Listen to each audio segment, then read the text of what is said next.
Queridos amigos, mil gracias por acompañarnos nuevamente en el misterio de hoy, en este episodio de Explorando los Bere. Como notarán, este es un video precargado, ya que estamos todavía con problemas con la conexión a internet.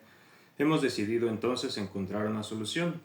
Cierto es que no es la que me tiene más contento, ya que no puedo ver sus comentarios en el momento ni responderlos tampoco. De cualquier manera, bueno, es un sacrificio que se puede hacer para continuar con esta serie y sobre todo hoy, que ya llegamos al capítulo 60 de esta serie planeada de 120 episodios, explorando este libro maravilloso de los Beren, de Alexandre Eleazar. Hemos llegado ya a la página 338, a lo que es la leyenda del rey Baneitu. Recordemos que estamos estudiando el reino de Levante, que fue también parte del reino que tuvo el capitán Karelien Sakar. Como lo he dicho en otros videos, he revisado también los otros videos y se corta en ciertas partes, así que lo aclararé una vez más en este video.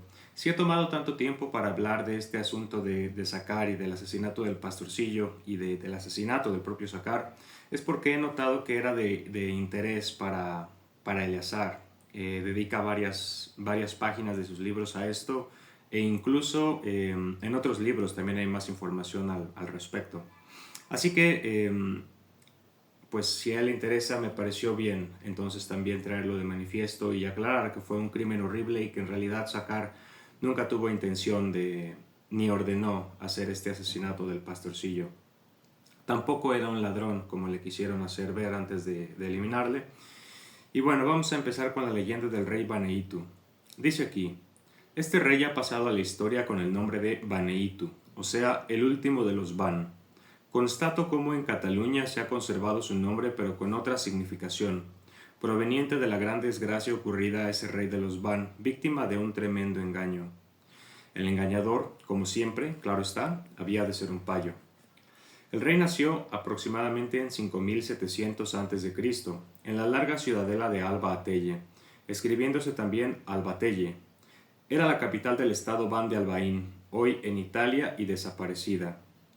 Puesto que a los habitantes del estado y de la ciudad les llamaban Babe, pronunciado Bab por ciertos Bere y Babi por los Bain, los payos prefirieron dar al rey el nombre de Babieca, es decir, un Babi.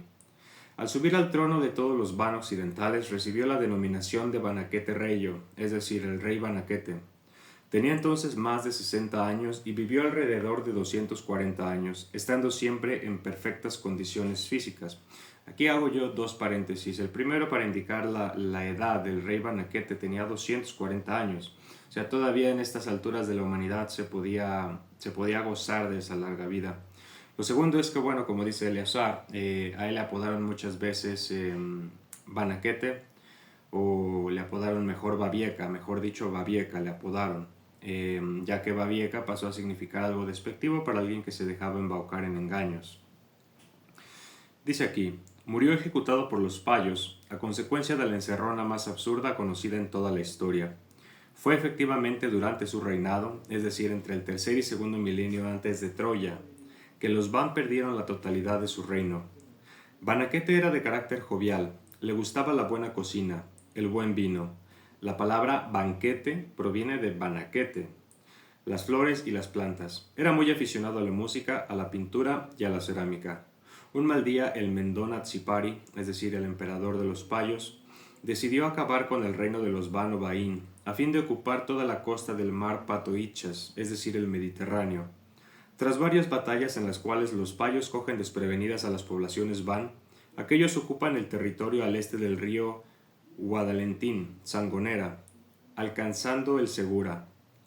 Para no seguir luchando proponen, según su vieja táctica, un tratado de paz o pax o país con los Ban, a condición de que estos reconozcan la legitimidad de las conquistas payas a costa suya.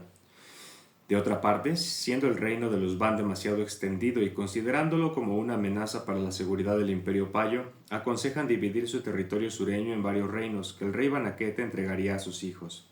A cambio del tratado, los payos prometen paz eterna. Enseguida los consejeros del rey advirtieron la maniobra consistente en dividir las fuerzas del reino, pero el rey, alentado por sus hijos deseosos de esas coronas, acabó por ceder. Además, un importante ejército payo formado por chinos y africanos estaba aguardando la respuesta al otro lado del río. Bueno, aquí yo hago también un paréntesis.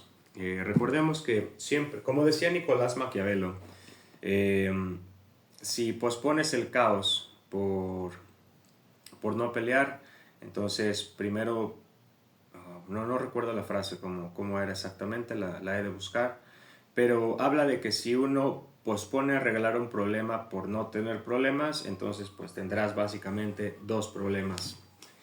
Es decir, no arreglarás ninguno. Y lo segundo es que se ocupa aquí este concepto de dividir y vencer, el cual también es importante tenerlo en cuenta. Ahora, esto no quiere decir tampoco que tengas que afiliarte a algún grupo o seguir una mayoría. Simplemente es una técnica de los payos para dividir a quien ya está unido. Dice aquí, los payos hicieron saber que caso de tomar los baínos la resolución contraria a sus deseos, avanzarían inmediatamente desde el sur y el oeste, posiblemente desembarcando por mar frente a Turón, es decir, Castellón. Afirmaban tenerlo todo preparado para una gran operación militar y naval, la cual acabaría con la presencia baín al sur de los Pirineos. Se formaron pues los reinos de Albaicetu, es decir, Albacete, de Jatebán, hoy Játiva, y de Turone, hoy Castellón de la Plana. El rey trasladó su corte al pueblo de Beregat, que pasando a ser ciudad fuerte tomó la denominación de Erruberegat o Erruberegatus, es decir, San Baudillo de Llobregat. Es decir, se instaló en las tierras Bere del antiguo reino árabe. Aprovecho la ocasión para decir que los habitantes de la ciudad eran llamados Gatus o Gats, y la expresión catalana actual de quatre gats, por ser mal traducida al castellano por cuatro gatos, ha dado lugar a que se confundiera el verdadero origen de esa expresión, queriendo decir en un principio cuatro ciudadanos, y más tarde en castellano tuvo el valor expresivo en lenguaje vulgar de cuatro tíos, en vez de referirse a los animales llamados gatos. El rey Ban hizo construir una fortaleza dominando el mar y la llamó Vanguarde, situada en Montjuic. De esta expresión Ban empleada en todas las tierras de los Ban procede la palabra actual de vanguardia, avant-garde en francés. Otra denominación de los Ban para referirse a sus soldados era Bansai, es decir, soldado Ban o guardia Ban. Recordemos que Sai es como guardia. Y por ejemplo, en el libro de los payos, Eleazar nos deja ver que es simbolizado con un buitre. Dice aquí, utilizada ahora en algunas lenguas, es decir, Bansai, para significar ejército, avanzar o adelante. El pequeño pueblo de Berceleone, ahora Barcelona, empezó a tomar más importancia porque hasta entonces fue solamente morada de pescadores. Pasados unos 30 años, los payos rompen el tratado e invaden el territorio reino de Albaicetu con un ejército de 30.000 chinos y negros, tras haber hecho envenenar a su rey. Es decir, lo que ellos te dan siempre buscarán quitártelo o cobrárselo al triple. Por eso nunca es bueno hacer trato con los payos. Dice aquí, inmediatamente Banaquete levanta 7.000 hombres en pie de guerra y los conduce rumbo al sur. Al enterarse, los payos se dirigen hacia el río Júcar, avanzando por el norte con objeto de envolver al reino de Jatebán, es decir, volvemos a la táctica militar de tratar de dividir y luego envolver, para después asfixiar, ya sea con un sitio o una avanzada militar, una intervención. Dice aquí, el pequeño pueblo de Barcelona, entonces los payos pusieron en marcha su acostumbrado modo de operar para ganar una batalla. Introdujeron excelentes arqueros en una región desértica donde un grupo de soldados esperaría el paso del rey de Jatebán. Cuando por fin le vieron avanzar a la cabeza de sus tropas, atacaron por detrás a su retaguardia.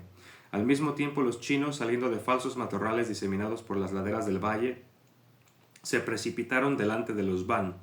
Bueno, en este caso fue una emboscada. La diferencia entre la intervención y la emboscada es que en la emboscada tú esperas al blanco a que llegue a ti, y la intervención pues tú vas a donde está el blanco.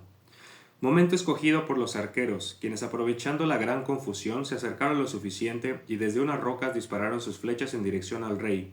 Una de ellas le atravesó la garganta como solían hacer los payos. De ese modo ganaron la batalla y el lugar fue llamado Chinechille, es decir, matorrales de los chinos, a causa de esta acción de sorpresa.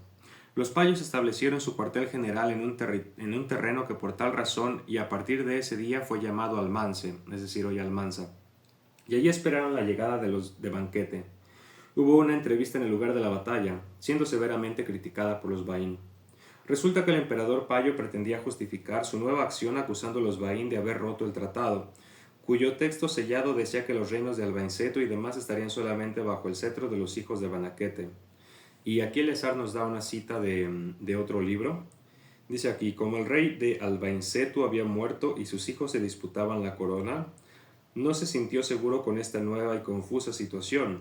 Entonces optó por ocupar la ciudad del rey únicamente para ver lo que ocurría y poner de paso las cosas en orden, razón por la cual su conducta no daba pretexto al rey de Jatebán y mucho menos a Banaquete para entrar o querer entrar en las tierras del Bainsétu, en oposición al buen juicio de los payos, siempre muy cuidadosos de obrar en beneficio de todos. Claro, ¿no? O sea, hoy lo vemos todavía bien común.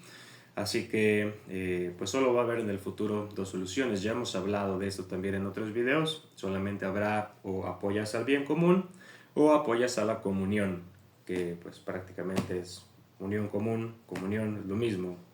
Solamente son dos aristas del mismo lado. ¿Qué más? Bueno, aquí nos sigue hablando. Dice, tras reflexionar un poco, Banaquete puntualiza cómo el primer lugar fueron los payos que originaron el problema, envenenando al rey de Albainsétu, su hijo.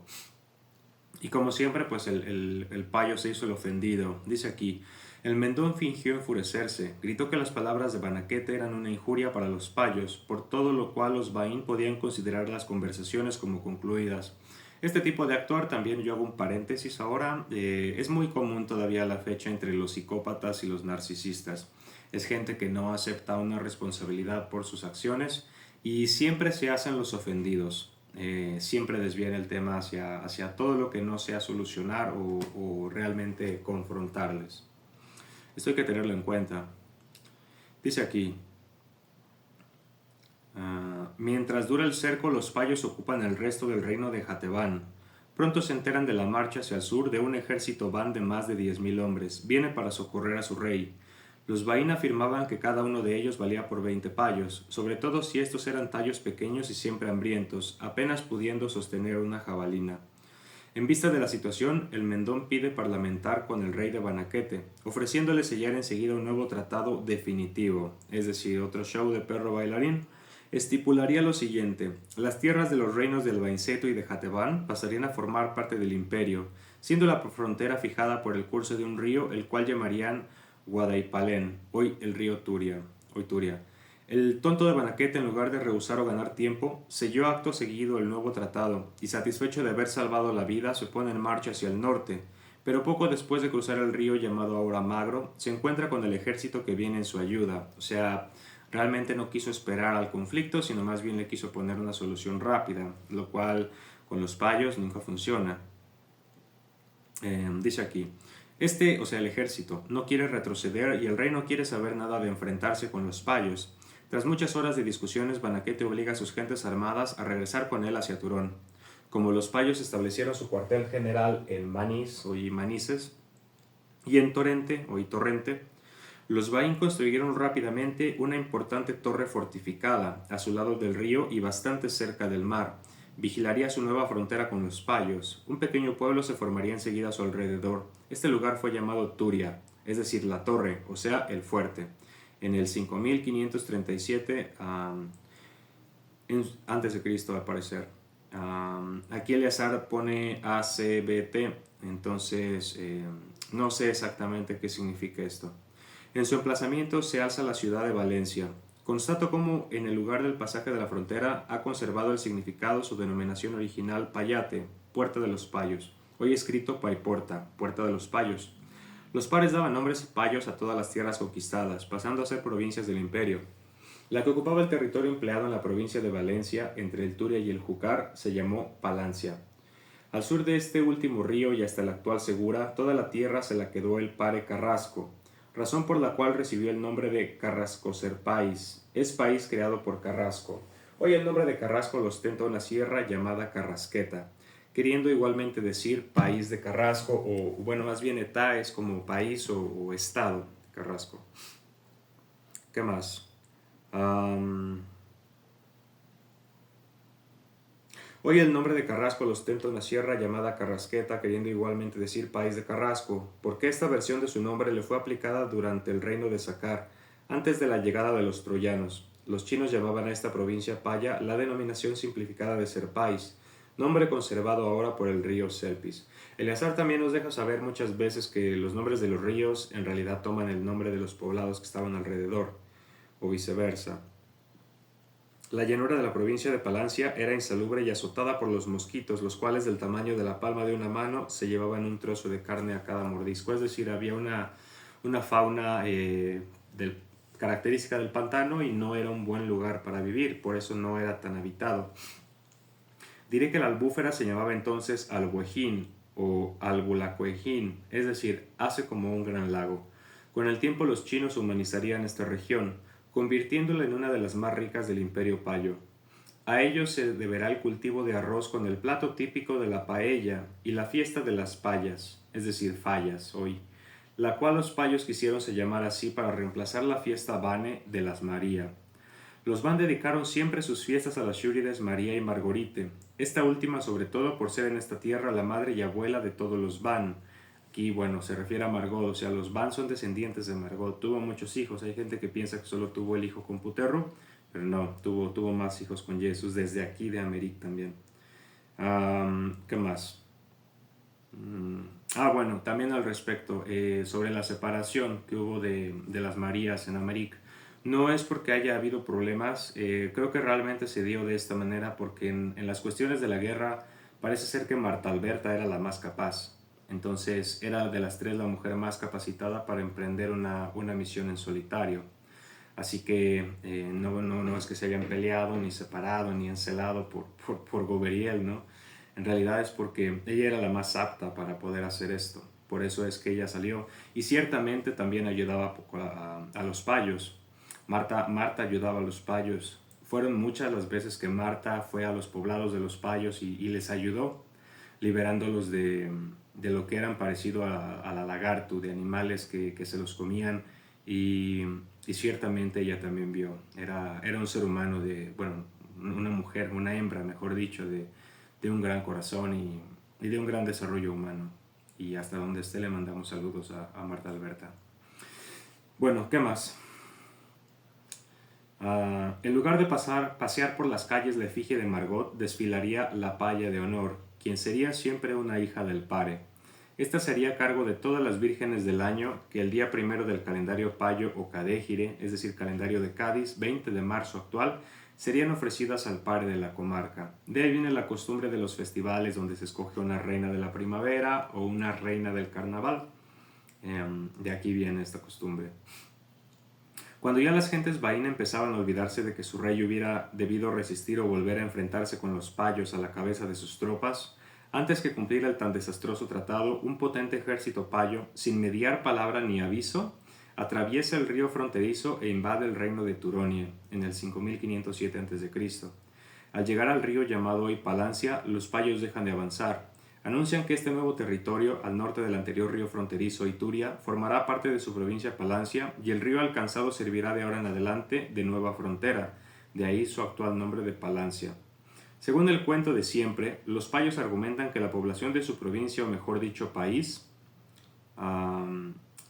es excesiva por el poco terreno recibido y por estar afincada muy cerca del río Guadaipalén, en previsión de un posible ataque de los Van, no puede estar a la merced del curso de un río. El rey Banaquete no mueve un solo dedo y acepta el hecho consumado.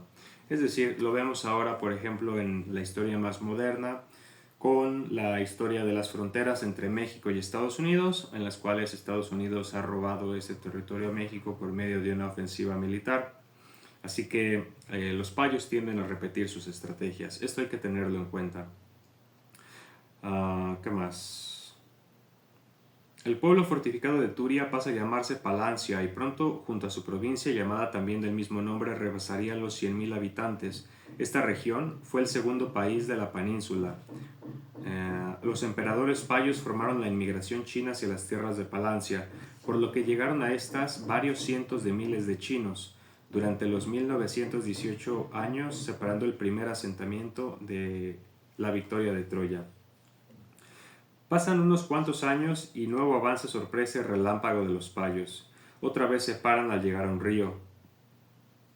Crean entonces la provincia llamada Espadán, es provincia de Pa. El rey Banaquete sigue sin decir nada, conformándose con lo irremediable según él. Además, está tan absorto con sus músicos y artistas que no tiene tiempo para otra cosa.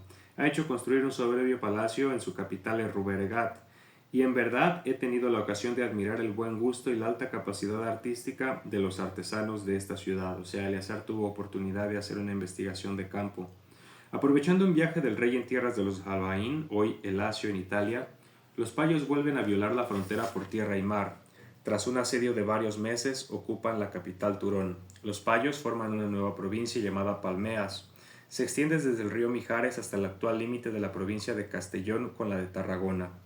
De un lado, por estar ya cansados de las pocas cualidades militares de Banaquete, con su despreocupación absoluta por las gentes y las tierras de esta parte del Levante, no confiando más que un día llegaría a parar a los pies a los payos, y de otro por haber sido expulsados de sus pueblos y tierras, sobre todo de Turia y Turón, los van de las zonas ocupadas, logrando salvar sus vidas, deciden emigrar hacia el reino de Detania. Pasarían de noche por territorio payo, siendo en esta zona muy agreste y desértico. Digo esto por ser en aquella ocasión cuando los Van fundaron la ciudad de Eumeritai, hoy Mérida, donde queda aún el testimonio de esta fundación, para hacer frente a los payos en ese sector fronterizo del reino de Eduen, porque el odio profesado contra los payos era tan grande y la vergüenza de haberse sentido humillados por el rey Banaquete, el cual puso en entredicho el honor y la bravura de los Van, era tan desmesurada que juraron que por aquel lugar estratégico los payos no pasarían, salvo lo hicieran sobre sus cadáveres. A consecuencia de tal juramento, un día Eumeritai se cubriría de gloria.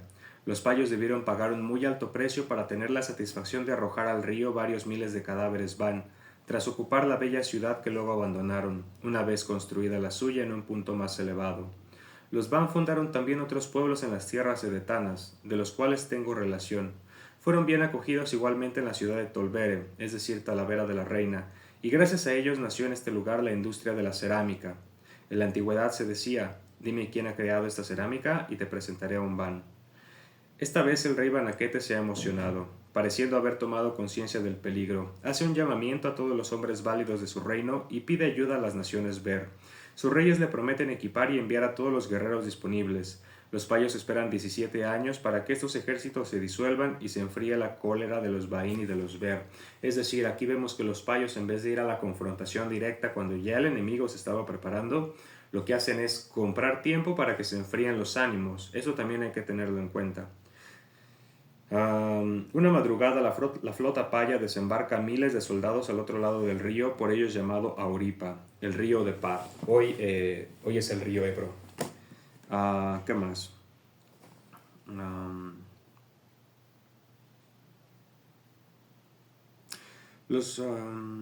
Nadie vive en esa zona del delta del río y los payos establecen allí una colonia china para el cultivo del arroz.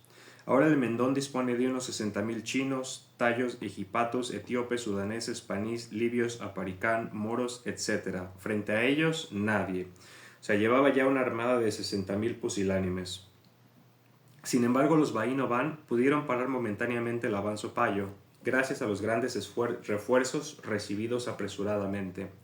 Los payos entonces enviaron a Aparica, es decir, lo que hoy es Túnez y el norte de Argelia, a cientos de barcos que yendo y volviendo traían cada vez más soldados. El asedio por tierra y por mar de Esbanius y su comarca Oireus costó muchas vidas en ambos bandos, mas por fin los payos tomaron la ciudad. El jefe supremo de las fuerzas payas era el Pare Oratu, y el nuevo territorio ocupado pasó a ser propiedad suya. Es posible que de Pare Oratu venga lo que hoy conocemos como Priorato. También sería interesante investigar un poco más. Y cierto es que el término orate es para designar a alguien que está mal de sus facultades mentales. La ciudad fue llamada Pareus, es decir, del Pare, hoy Reus, y la Panome o país Pareoratú, hoy Priorato. De hecho aquí pues Eleazar ya nos deja saber esto, ¿no? Para preparar debidamente su muerte futura, el Pare se hará construir un formidable sepulcro denominado Parancule, hoy nombre empleado para el río Francoli. El emplazamiento exacto del sepulcro debe ser la fortaleza de Tarragona. Este Pare se queda en sus tierras, para él conquistadas, pero el ejército payo, casi enseguida después de la toma de Esbanius, sigue hacia el norte, llegando hasta las costas de Garraf, nombre mucho más reciente proviniendo de Garafa, y el monte Morella, donde detiene su avance. Una nueva provincia paya será inmediatamente establecida, la del Panadés, es de la Panie. Aquí también se emplazará una importante colonia china. Es decir, mientras iban avanzando los payos, iban poniendo pequeñas colonias. Y esto lo hacían por por mera estrategia militar.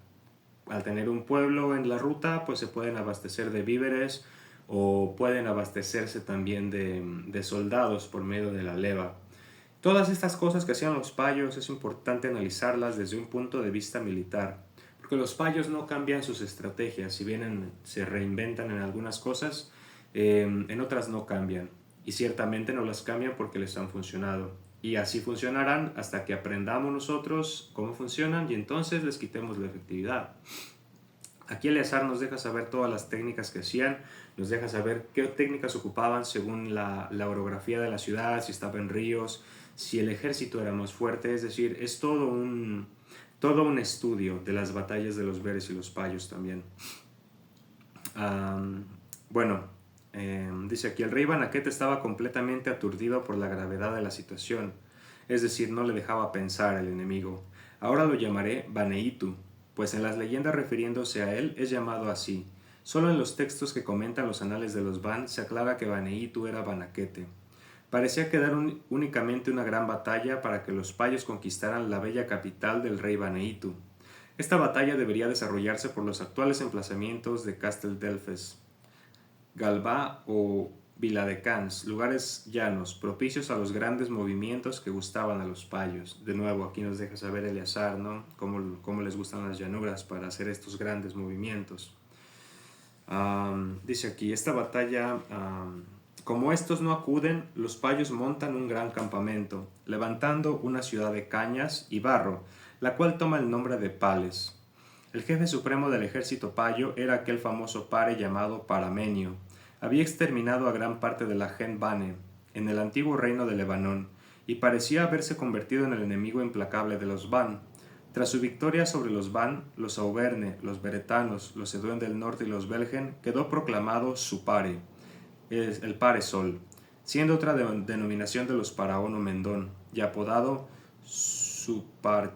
Suparcharqueri, el pare Sol Ruin, o Suparcheri, el pare Sol Marrano, por los Ban y los Bere. De este último apodo viene la expresión actual de superchería. En la época en que fueron aplicadas tales denominaciones, la traducción ofrecida no refleja exactamente cuánto se quiso decir, mas con el uso y el tiempo llegaron a significar lo anteriormente indicado. Si los payos han detenido su marcha, es por creer no serles posible coger la capital antes del próximo invierno, pues es costumbre en ellos evitar luchar con el frío. Muchos no lo resistirán. Parmenio ha decidido esperar el mes de marzo, aunque llegan rumores al campamento que 12.000 combatientes Bere, habiendo ofrecido su ayuda, están en marcha hacia Aroberregat. Sin embargo, la gran batalla primaveral que todos, payos y Baín, ansiaban y temían, no va a tener lugar. Resulta que iba a decir muy Baneit, rey de los Baín, temblando como una hoja de avellano al viento, se le ocurre enviar una delegación al pare, a fin de saber cuáles eran sus verdaderas intenciones. Tal actitud levantó una carcajada de risa desde el campamento de Palés hasta las tierras de Albatelle y mucho más allá, como si las gentes de todos los lugares no conocieran de sobras las apetencias de los payos. Cualquiera estaba enterado de que los paish o los tratados no servían para parar su continuo avance, y la única razón que entendían era su propia medicina, el palo. Pero el rey Baneíto esperaba aún lograr unos cuantos decenios de reinado, a fin de morir en la cama una vejez tranquila. Ya se empezaba a murmurar que un día u otro aparecería el Dos en su segunda vida en esta tierra, con el propósito de obtener la gran victoria contra los payos de la cual se hablaba tanto en la Bibele y en el Evangelio de Magda, leídos frecuentemente por los Bere y con mucha atención. El rey no pensaba entregar a Paramenio el gran trozo del reino de los Ban llamado la Banda, el cual iba desde el campamento de los payos hasta Cerbere, es decir, obra de los Bere, hoy Cerbere. Del nombre de banda proviene la actual palabra de banda para referirse a una cinta o franja o faja de terreno en un sentido de estrechez, pues recordaba cómo las bandas que formaban el reino de los Ban comprendían una franja de terreno no sobrepasando en muchos casos los 50 kilómetros de profundidad, alrededor de la mitad norte-occidental del mar Mediterráneo. Antes lucharía y moriría si fuera necesario, pues no era un cobarde ni un traidor a su pueblo, así lo manifestó, mas no veía por qué no intentar hallar otro modo de satisfacer a Paramenio, nombre queriendo decir pare que manda. Este, conocedor ya de las debilidades y fantasías del rey Baneítu, no resultó muy extrañado por esta embajada y reflexionando sobre las ventajas que podía obtener engañando al Baín, urdió un plan. Le mandó decir que ya que se mostraba tan amable y complaciente para escuchar las razones y ofertas de los payos, le proponía acudir a su campamento con el fin de ofrecerle una solución definitiva. Añadía que consideraba los comentarios de los Bain como muy exagerados, porque precisamente lo que los payos no querían ahora eran territorios, pues tenían demasiados. Solamente necesitaban oro y por lo tanto si se les pagaba una cierta cantidad no seguirían por la costa, sino que girando hacia el oeste y luego hacia el norte pasarían por las montañas a lo largo de la Manie, actuales provincias de Zaragoza y Huesca. Y nada más, palabra de Parmenio.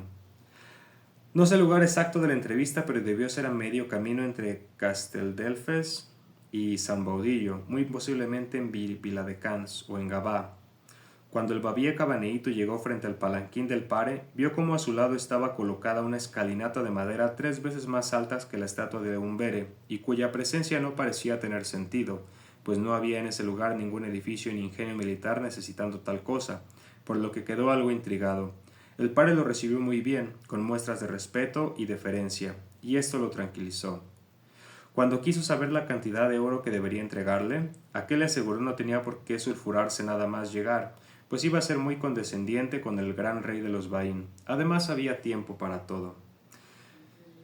Pero como Baneito insistía, entonces el paramenio le señaló la escalinata y le dijo: «Mirad, he hecho construir estos escalones para la presente ocasión, y cuando hayamos terminado de concluir nuestro pacto, os regalaré esta obra de madera.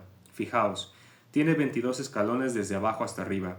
Deseo sencillamente lo siguiente: deberéis colocar vuestras monedas en todos y cada uno de los escalones, pero de la manera que os voy a indicar. ¿Veis el primer escalón? Pues habéis de poner en él una sola moneda, en el segundo 2 monedas, en el tercero el doble de monedas que las que pondréis en el segundo, y en el cuarto el doble de las que irán en el tercero, y así doblando cada vez que subís un escalón la cantidad puesta en el anterior, y esto hasta llegar arriba, es decir, al último escalón». Todos los Bain se miraron de entre sí, y una ligera sonrisa brotó en los labios del rey Baineitu. Enseguida, sin embargo, les pareció que el paramenio bromeaba. ¿Cómo iba a ser que se conformara con tan poco? Aquí debía haber gato encerrado.